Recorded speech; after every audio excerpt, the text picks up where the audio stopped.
Hi കൂട്ടുകാരെ, ഞാനൊരു കാര്യം പറയാനായിട്ടാണ് ഇന്ന് ഞാനായിട്ട് വന്നത്. വേറൊന്നുമല്ല, കഴിഞ്ഞ ദിവസം എൻ്റെ ബർത്ത്ഡേ ആയിരുന്നു. ബർത്ത്ഡേ ആണെങ്കിൽ ഇനിയിപ്പോൾ എന്താ കുഴപ്പം, കഴിഞ്ഞ ബർത്ത്ഡേനെ കുറിച്ച് അത് എല്ലാവർക്കും ഉള്ളതല്ലേ എന്നൊക്കെ നിങ്ങൾ ചിന്തിക്കും. പക്ഷെ അതൊന്നുമല്ല. എനിക്ക് എൻ്റെ ഈ പ്രാവശ്യത്തെ ബർത്ത്ഡേ എനിക്ക് ഭയങ്കര സന്തോഷം തോന്നിയിട്ടുള്ളൊരു ബർത്ത്ഡേ ആണ്. കാരണം കുറേ പേര് എൻ്റെ ഫ്രണ്ട്സ് അല്ലെങ്കിൽ എനിക്ക് വേണ്ടപ്പെട്ട കുറച്ച് ആളുകൾ മാത്രമേ എന്നെ വിഷ് ചെയ്തിട്ടുള്ളൂ. എന്നാലും എനിക്ക് സന്തോഷമാണ്, മതി. ഞാനൊരു ചെറിയൊരു കേക്കൊക്കെ വാങ്ങിച്ച് മുറിച്ച് അങ്ങനെ ഞാൻ ആഘോഷിച്ചു. അങ്ങനെ അതിലെ ആ ഒരു സമയത്ത് എനിക്ക് ഏറ്റവും സന്തോഷം തന്ന ഒരു മൊമെൻറ്റ്സ് നിങ്ങളുമായിട്ട് പങ്കുവയ്ക്കാനാണ് ഞാൻ ആഗ്രഹിക്കുന്നത്. എന്നെ വിഷ് ചെയ്ത എല്ലാവർക്കും ഒരുപാട് നന്ദി. അപ്പോൾ എനിക്ക് പ്രവാസികളായിട്ടുള്ള ഓരോ അമ്മമാർ അല്ലെങ്കിൽ ഓരോ സ്ത്രീകൾ അനുഭവിക്കുന്ന ഒരു കാര്യമാണ് ഞാൻ പറയാനായിട്ട് പോകുന്നത്. കാരണം ഞാൻ എൻ്റെ ബർത്ത്ഡേ എനിക്ക് ഭയങ്കര വിഷമമാണ് ശരിക്കും പറഞ്ഞാൽ. മക്കളൊന്നും കൂടെ ഇല്ല. അപ്പോൾ അവരെയൊക്കെ നന്നായിട്ട് മിസ് ചെയ്യുന്നുണ്ട്. അപ്പോൾ ഇപ്പോൾ ആൾക്കാരൊക്കെ എന്തിനാ ഇപ്പോൾ മക്കളെയൊക്കെ ഇട്ടിട്ട് പോകണത്, എന്തിനാ എന്നൊക്കെ ചോദ്യങ്ങളൊക്കെ വരാം. അല്ലെങ്കിൽ നമ്മുടെ സാഹചര്യങ്ങളും കാര്യങ്ങളും കൊണ്ട് നമ്മളിങ്ങനെ പ്രവാസികളായി. അപ്പോൾ ഞാൻ പറയാൻ പോണത് എന്താണെന്ന് വെച്ച് കഴിഞ്ഞാൽ, എൻ്റെ മക്കൾ എന്നെ വിഷ് ചെയ്തു. ആ വിഷ് ചെയ്തത് എനിക്ക് ഇത്ര നാളവരെന്നെ ജസ്റ്റ് ഹാപ്പി ബർത്ത്ഡേ മമ്മി അങ്ങനെ പറയും. അതല്ല കഴിഞ്ഞ് അവർക്കങ്ങനെ പറയാനറിയില്ല, അത്ര ചെറുതല്ലേ. അപ്പോൾ അങ്ങനെ ഞാൻ വിചാരിച്ചു. പക്ഷേ അവരുടെ സ്നേഹം ഇപ്പം ഞാൻ അനുഭവിക്കാൻ തുടങ്ങി. അപ്പോൾ അത് നിങ്ങളായിട്ട് പങ്കുവയ്ക്കാനാണ് ഞാൻ ഇന്ന് വീഡിയോയിൽ വന്നിട്ടുള്ളത്. അപ്പോൾ ഞാൻ കാണിച്ചു തരാം. ഞാൻ എൻ്റെ സ്ക്രീനിൽ അവർ തന്ന ഒരു ഗിഫ്റ്റ് ഞാൻ നിങ്ങൾക്ക് കാണിച്ചു തരാം. അപ്പോൾ നിങ്ങൾക്ക് ഞാൻ പറയണത് എന്താണെന്ന് കൂടുതലായിട്ട് മനസ്സിലാക്കാൻ പറ്റും. അപ്പോൾ എനിക്ക് ഇങ്ങനെ സങ്കടവും സന്തോഷം ഒരുമിച്ച് വരുന്ന ഒരു ഫീലാണിപ്പോൾ ഇതൊക്കെ. അപ്പോൾ കാണിച്ചു തരാം.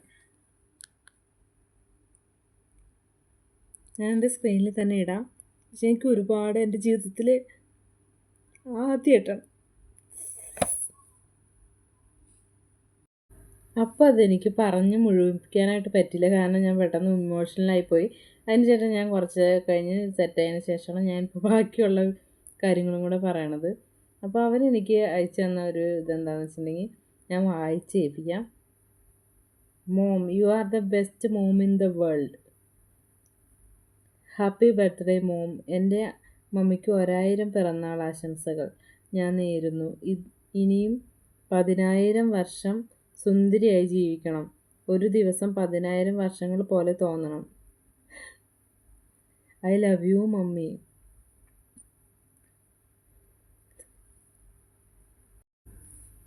പിന്നെ ഫ്രണ്ട്സിൻ്റെ വക happy birthday. I miss you mummy. Mummy അവിടെ സുഖമായി ജീവിക്കണം, ഒരു അസുഖവും വരാതെ. പിന്നെ നന്നായി ഫുഡ് കഴിക്കണം. God bless you mummy.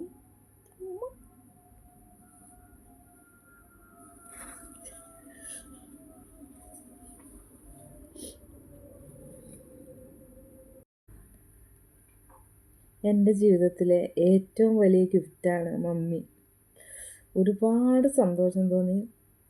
എങ്ങനെ പറഞ്ഞറിയിക്കുക അല്ലെങ്കിൽ എന്താണ് അതിന് പറയേണ്ടത് എന്നൊന്നും അറിയില്ല. പക്ഷെ എനിക്ക് ഒത്തിരി സന്തോഷം തോന്നി. നമ്മുടെ മക്കൾ നമ്മളെത്ര സ്നേഹിക്കുന്നുണ്ട്, അല്ലെങ്കിൽ അവരത് പ്രകടിപ്പിക്കാൻ തുടങ്ങുമ്പോഴാണ് നമുക്ക് അതൊരു വല്ലാത്തൊരു ഫീലായിപ്പോയി. എന്തായാലും ഓരോ പ്രവാസികളായിട്ടുള്ള അമ്മമാർ, അല്ലെങ്കിൽ പ്രവാസികളല്ല, ഏതൊരു അമ്മ മാത്രമല്ല, മാതാപിതാക്കൾ, അമ്മയാണെങ്കിലും അപ്പനാണെങ്കിലും എല്ലാവരാണെങ്കിലും ആഗ്രഹിക്കുന്ന ഒരു കാര്യം എനിക്ക് കിട്ടി. ഒരുപാട് സന്തോഷം. അപ്പോൾ അത് നിങ്ങളുടെ അടുത്തൊന്ന് പറയണമെന്ന് വിചാരിച്ചു. എനിക്ക് കണ്ടിന്യൂസ് ആയിട്ട് അത് പറയാൻ കഴിഞ്ഞില്ല. കുറച്ച് ഇങ്ങനെ സങ്കടങ്ങൾ എൻ്റെ ഇടയിൽ വന്നത് കാരണം കുറച്ച് ഇതായിപ്പോയി. എന്തായാലും നമ്മുടെ മക്കളൊക്കെ വളർന്നു വരുമ്പോൾ അവരെ സ്നേഹം അനുഭവിക്കാൻ കഴിയുക എന്നുള്ളത് വളരെ ഒരു ഭാഗ്യമാണ്. അപ്പോൾ എല്ലാവരും ബൈ ബൈ.